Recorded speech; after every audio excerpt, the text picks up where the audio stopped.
কয় আমল তামল কথা? এই আকলিমা, আকলিমা এদিকে আয়। এই তোর জামাই কি আমল তামল কথা কইতেছে? কি আমল তামল করতেছে? এই যে তোর জামাই কি কইতেছে, দাড়ি বুড়ি ঝুঁকাই গেছে।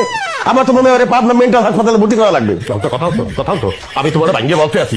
আমি ওই একদিন ফিট পড়ছিলাম, ডাক্তার দেখে বলছে যে ওরে ভাই সর্বনাশ, এই আমাদের তো নারী বুড়ি হুকাই গেছে, আর আপনার অনেক পুষ্টি, আমাদের পুষ্টি, এই পুষ্টি ঠিক করতে হবে, এরপরে অপারেশন করতে হবে, এগুলো বলছে।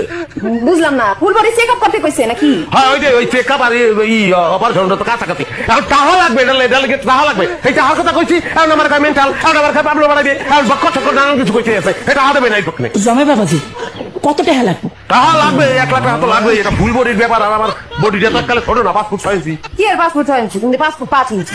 কিন্তু টাকা তোরা কম দে, তোর বাপের টাকা দিতে পার। কি কয়? 1 লাখ টাকা আমি কোথায় পাবো? আমি যে টাকা নাই, এই কন আর এই বিশ্বাস করবো, এই বয়সে এরকম টাকা দিতে কথা কইতে আছেন। বাড়ি ভর্তি আমরা গরু ছাগল, 2টা গরু বেচে দিলে আমার চিকিৎসাটা হয়ে যায়। এই দেবেন নামে আমি মরে গেলে আমার মৃত্যুর জন্য আমরা যাই নাইকে কবু যে আমার হৌরে যাই, আমি যদি মরি এ আমার বিদেশ বানাইয়া এর পাগল বানাইতে চাইছে, আমি বেউস হয়ে গেছি, আমার চিকিৎসা হয় নাই, এখন চিকিৎসা করে দিবে, টাকা দেয় না, যাই, এগুলো বলবো, এগুলো বলবো আমি। না জামাই, না জামাই, তুমি শান্ত হতো, আমি আছি না, আমি তোমার টাকার ব্যবস্থা করে দেবো। দাও, তুমি ঘরে বিশ্রাম করো।